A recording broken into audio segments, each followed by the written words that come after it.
Hi guys, we just picked up this 256 rake. We drove 2.5 hours to go get it and 2.5 hours back. We got it for really cheap compared to what's available here locally. But I decided, hey, since we bought this thing and it's got some issues, I kind of wanted to go over the things you need to look at when you go buy one of these roller bar rakes. This is an older rake.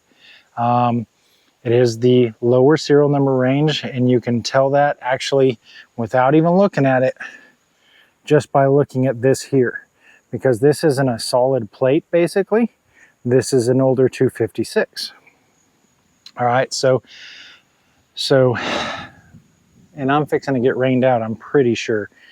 But let's look at a couple of the issues it has and things you should look out for when you buy a rake like this. So number one, we're going to take a look at the jack, and as you can see right now, this jack is pretty rough. There's no piece on the bottom. Okay, so this has already been ripped off. And when you start looking at the jack, pay attention to this area right here. You will see a lot of rakes that have been broke and re-welded right here.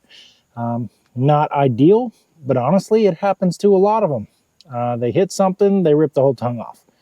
So that's not such a big deal. Pay attention to this right here. This is your jack's pin. This is missing a spring and a couple other pieces to make it sure that it stays in there. Most people surpass this by putting on a bungee cord. Okay. And then if you take a look here, of course, these knobs are completely wore out. Here and here. Again, this is an older rake. You can see that these are pretty rusted and pitted. All right. Next thing to look at is the springs. If you look here, you see the springs are broken. These springs are 75 bucks a pop, and they come with this washer right here, but they are $75 a piece. And to be honest with you, that's probably both of these are going to get replaced. So I'm going to tell you, we purchased this rake for $500. We drove 2.5 hours to get it. I've got $100 in fuel to go get it. Each one of these being $75, that's another 150 bucks. I'm not going to buy these. I'm going to make them, either 3D print them or make them out of wood. Not sure, probably 3D print because they'll probably last longer. Next thing to look at is look right here. See how worn out this is. And you can see there's a little gap right there. That's not so much of an issue. This side has the same thing, a little bit of a gap. Right before I got there, the gentleman that I bought it from, he greased this and greased a couple other things, which, I mean, he was just trying to make sure it worked, you know, to show it to me, which is no big deal. Not going to complain about that. Of course, as you can see, there's rust everywhere. So we're going to come on around here and we're going to look at the tires. Now the tires are shot. It's going to need new tires at probably about $100 a piece or a little more. So we'll get the actual tires that are supposed to be on here, the ag style tires. We'll put those on there. Then of course you need to look at, does this move freely? And as of right now, it actually doesn't. It actually does not move freely, so we'll have to look at that and see what's going on. We've got this pulled all the way up right here. Actually, it's not pulled all the way up, and that's why it's not spinning freely, which is something we'll get to in a minute. So basically, like I said, you want to make sure with the gearbox disengaged, and we'll get to some of this other stuff. With the gearbox disengaged, which that's not totally disengaged, but does it spin freely in the direction that it's supposed to be going? This one's got a little bit of a bind, so something's going on there. But if you look right here, there's a whole mess of twine wrapped around this thing. So what does that mean? Well, number one, that means that this seal up front is probably shot and going to have to be replaced. And we come around here, we look at the gearbox. So this is a big one. You see there's a bungee cord and another cable clamp on this thing, which isn't proper.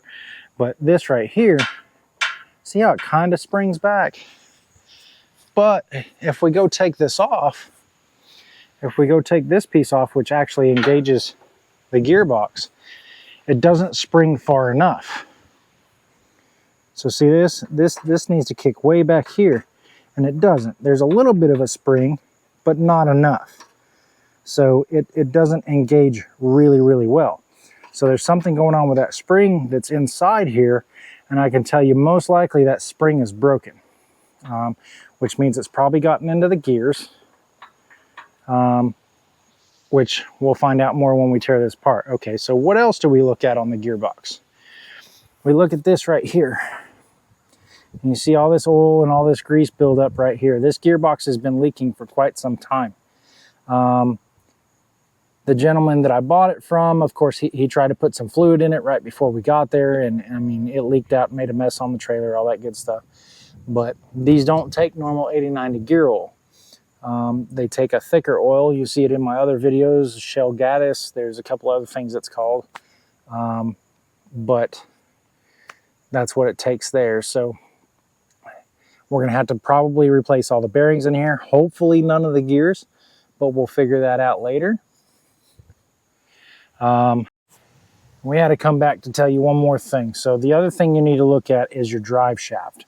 Your drive shaft is telescopic, right? Coming off your gearbox. So your drive shaft is telescopic, and this one is currently stuck.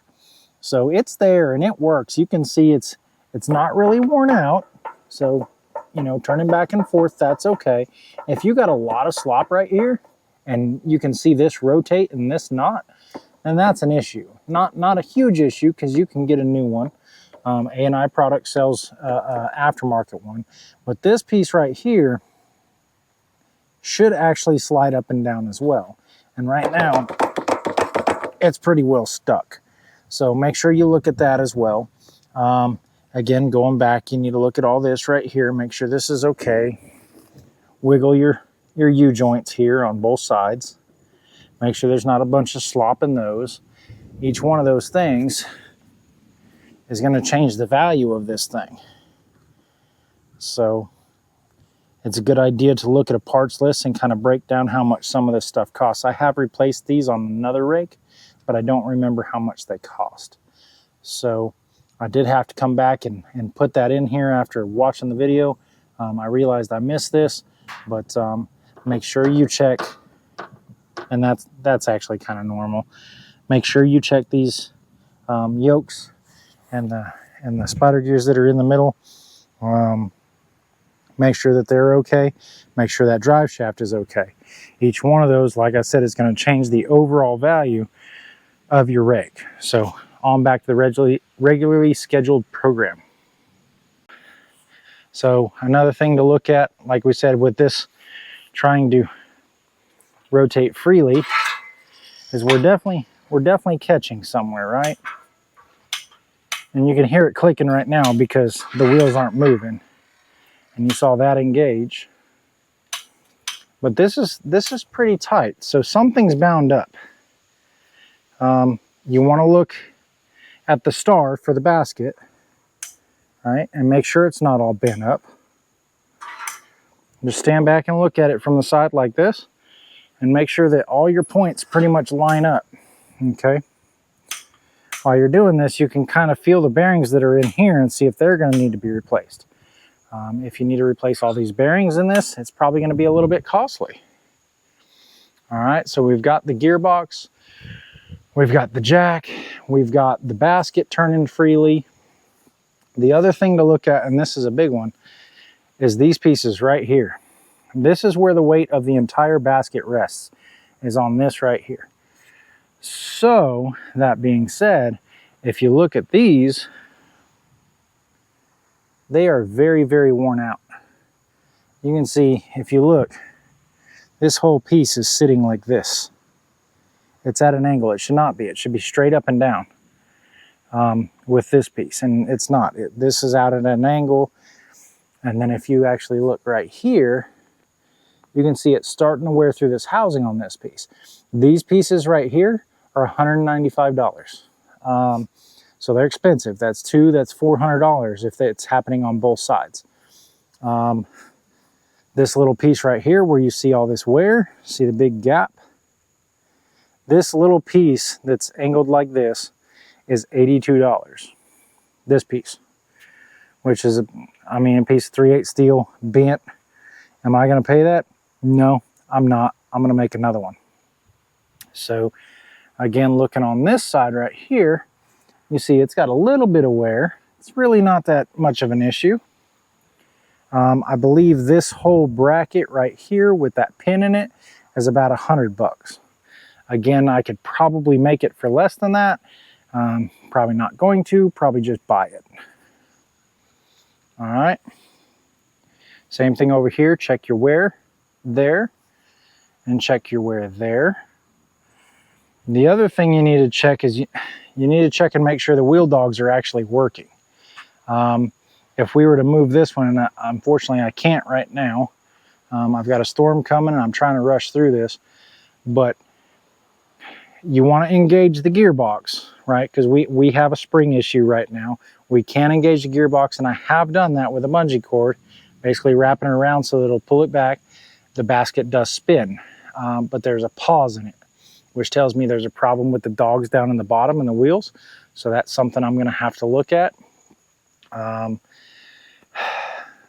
Do I have to replace those $195 pieces right now? Nah, probably not. Probably not going to. But eventually they will need to be replaced. So that's the most expensive part of looking at the rake besides the entire gearbox. And if everything else works, if your dogs and the wheels are moving the way they're supposed to and that gearbox engages and the basket turns, generally your gearbox is okay as far as the actual gears and the pinion shafts and everything that's in there. Like I said, this is not supposed to happen. And again, most likely there's a little spring in there. It's about this long. It goes right here. And most likely that spring is broken. So that's what we're looking at. Again, these bearings here, buying every single one of those is pretty costly. Make sure it's at least got some tines on it. They're not bad. They're $3 a piece or somewhere in there right now. So they're not bad to buy. It's just there's a lot of them. So make sure there's tines on it. And these pieces that actually hold the tines on, because those can get expensive as well. In this case right now, I've actually got a couple cables on it that are spliced together in the middle. I've got cabling. I'll fix that. That's no big deal.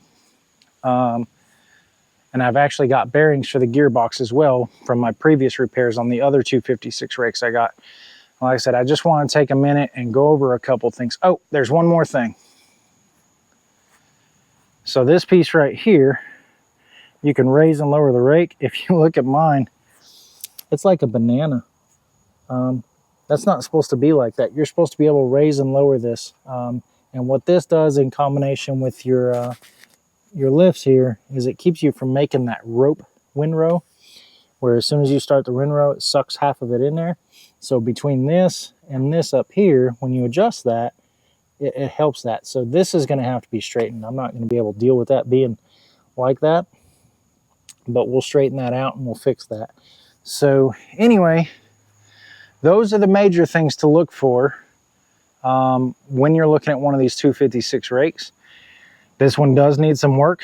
It was really cheap, so I kind of expected that going into it, but all things considered, it shouldn't take me very much money to get this thing up and going. I can tell you at auction, these things are running at minimum of about $1,500 plus auction fees. So right now, I don't think I could have got a better price even considering what has to be done. So like I said, those one main pieces that are $195 a piece, I'll probably let those ride for a little while.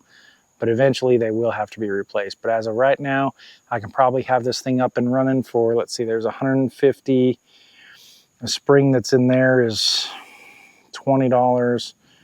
Tires, $100 a piece, $250, $350, $400. I can probably have this thing up and running for probably about $1,000. So that is pretty good. This will be the one at the house property where we don't have to take the big twin system with the 252. We don't have to bring that back and forth from the farm to the house and back. This one will just stay here. And with the addition of the other thing we got last week, we'll only have to run the baler back and forth from the house to the farm. And hopefully soon we'll pick up a few more properties. But if you have any questions, just let me know in the comments. I'll be happy to answer them. I've gotten pretty good on these rollabar rakes. I'll be happy to answer any questions you got. Got any comments? Am I doing something wrong? Let me know. Anyway, we'll see y'all later. Have a good one.